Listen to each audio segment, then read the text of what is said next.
Welcome to today's Career Lab, Internship Search, brought to you by Mohr Career Services at the Lundquist College of Business. So how do you find an internship? First, you want to make sure that you get prepared. Have your resume, your cover letter or cover letters, if you're going to be applying to multiple industries, and your LinkedIn profile ready to go. Then do some research. What job functions, industries, or companies interest you? Develop a strategy. How can you connect with those companies? Through networking, reaching out to alumni, attending career fairs, or even attending virtual company networking events. When should you start looking, or what are recruiting timelines like? The answer is, frankly, it depends. Many companies start posting internships during winter term. However, accounting and finance may have some more specific timelines, so you'll want to check Handshake for those due dates. How should you start? First of all, talk to people, start making connections. Yes, you should also check Handshake for current openings, but the networking piece is key. We're going to look at that in just a second. If we look at this graphic from JobVite, we can see that only 1 in 100 general candidates is hired. By general, we mean people who've seen that there's a job opening posted and have applied to the position. On the other hand, 1 in 7 employee referrals is hired. That means that someone within a company has referred a candidate and thought that they would be a good hire. So you can see that it makes a lot of sense to put time into connecting with people within a company that interests you. So let's take a look at our internship search formula. On one side, we have the proactive side, on the other, the reactive. For proactive, we're talking about building authentic relationships with people. The reactive side is responding to job postings. You'll want to put both things in the mix for your internship search strategy. However, you can see that we recommend that you put 80% of your job search time in the proactive mode and spend 20% in the reactive mode. We give the proactive mode so much more time because, frankly, it takes more time, but it tends to pay better dividends, as we saw from that graphic. Yes, you'll still be responding to job postings in the reactive side, but we recommend reserving 20% of your job search time for that. You might be thinking, well, I don't have a network, but actually we all do. Let's take a look at that. And that inner circle there are your mentors, or your board of advisors, if you will. Those are people that you go to often for advice, to talk things over with. These could be parents, these could be professors, close friends, even former supervisors.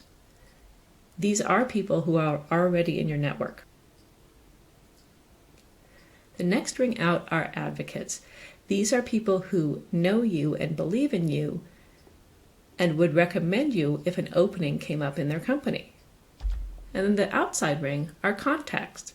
These are people that you might have met once or have their name, but maybe don't have a professional relationship with yet. How do you turn contacts into advocates? That is through building a relationship, often beginning with an informational interview. That's not a job interview, it's a conversation with a professional to learn more about what they do, more about their company or industry, or how they got where they are. How do you find contacts? One great way is through the LinkedIn alumni search. And there is the link there. We also have the Lundquist Connect platform at the University of Oregon. It connects alumni with students, and the difference between that and LinkedIn is that these alumni have already said, yes, I'm open to being contacted by students. So take a few minutes to brainstorm here. Who is in your network already? If you're not sure, that's okay. Just start jotting down some ideas. If you have some ideas for who you want to reach out to, start making a list. So this is what it might look like. Who do you already know, and who might you want to reach out to? That gives you an idea of where to start with your networking. Now, how do you make a connection? First, search for contacts on LinkedIn alumni, search, or using Lundquist Connect. Then approach a contact. We'll talk about how in a minute. Set up an informational interview, and continue to build that professional relationship. Remember, you are going to need a professional network your whole life long, so as a student, this is a great time to get started. So if you're going to reach out to someone via email, say, let's take a look at how you might do that. So here's an outline. You would have a greeting, introduce yourself, talk about why you're contacting them, make your request, show your appreciation, and sign off. Let's see what that looks like. So in the subject line, I recommend putting, first of all, that you're a U of O student, so they know right away what you have in common, because if you're reaching out to an alum, they're a duck, you're a duck. And then I would not suggest saying U of O student wants internship, because not everyone has an internship to give. However, if you talk about seeking someone's advice, most people do have advice to give. So then you make your greeting, introduce yourself with some specifics. For instance, I am a junior at the University of Oregon, majoring in business administration. I'm passionate about helping people, and I excel at coaching others to reach their academic goals through my job at the Braddock Tutoring Center. So that's an introduction, but it also gives some specifics and some ideas of what you offer. Then you talk about why you're contacting them. I'm currently exploring my career options after I graduate. I would love to hear more about your work as a financial planner and get your advice about pursuing it as a career. Now, make the request. Can we set up a time to talk over the phone within the next couple of weeks? Show appreciation. Thank you in advance for taking the time to talk with me, and sign off, sincerely, and your name. Now, if you're reaching out to someone on LinkedIn, that's great.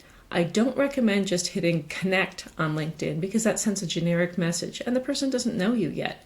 Instead, pull up their profile, hit connect, and opt for adding a note. Remember that you have 300 characters to put in this note. Within that, you need to introduce yourself, tell them why you want to connect, cite the things you have in common. Because the more things you can cite that you have in common, the more likely the person is to reach back. And then ask for the connection. Here's what that could look like. Hi, I'm a junior studying marketing at the University of Oregon, interested in building my network among marketing professionals in the Portland area. I would love the opportunity to connect with a fellow duck. Thank you for considering my request, and your name. Including spaces, that's 262 characters. You've talked about the things you have in common, the U of O, and potentially marketing, and you've made your request, which is simply to connect. Once you connect, you can send a longer message. If the person accepts your connection request, you can then go to the messaging feature in LinkedIn, and you have unlimited characters to use there. Then you can pull things like that email we looked at earlier and adapt it for your use. Consider asking your connection if they have time for a few questions. Try to set up an informational interview. Remember, that's a conversation with a professional.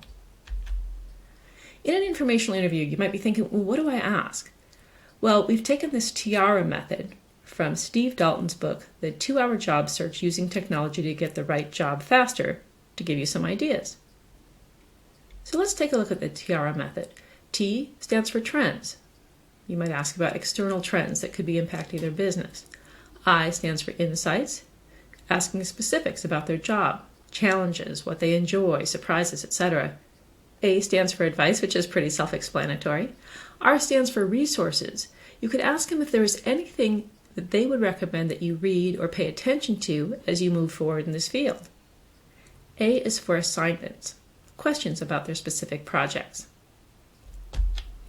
Then how do you maintain the relationship afterwards? First of all, always send a thank you email or a thank you LinkedIn message, depending on how you're connecting with the person.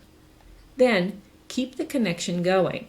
You could send an interesting article to your connection. You could update your connection on your career efforts. And this is important. If you ever take your connection's advice, do circle back and let them know that. Let them know how that played out and always be positive. If you take someone's advice and let them know about it, they have a tendency to be more invested in your success, and it's easier to keep that connection going. Then also be sure to track your efforts and interactions. You want to know how often you've reached out to them, how the interaction went, etc., so that you can continue to build on that relationship. There's another possibility here, which is to pitch your own internship. Remember that not every company has an internship program. In order to pitch an internship, you would need to develop a relationship with the company first. How? Through reaching out, connecting, having an informational interview, and following up. Then do your research. The more you know about a company, the better idea you'll have of what you could contribute during an internship. Develop a proposal. What would you like to do for them? Get it in the hands of your contact who has already shown some faith in you and your abilities. Yes, this does require some courage, but it can really pay off and help you build that experience that you want. Takeaways and next steps here. Build and maintain authentic relationships. Strategically grow your network with a top companies list and see the Exploring Careers resource page on Handshake if that's a new concept for you. Set up one informational interview per week. And yes, I know that sounds like a lot, but this is a great way to grow your network and your industry knowledge. And of course, be sure to send out targeted resumes and cover letters. Again, don't go in generic. You want to make sure that you are addressing specifics from a job in your cover letter. For further support, you can make a virtual appointment through Handshake with a Mohr Career Services advisor. You can also stop by our virtual drop-in, and there is the link. Do check the virtual support resource page in Handshake for a schedule. Then also check out our career resources, including the Internships resource page, which is available in Handshake. For upcoming events, check Handshake, especially for any upcoming career fairs or networking events. Well, that's all I have for you today. Thank you so much for joining me, and I will see you next time in the Career Lab.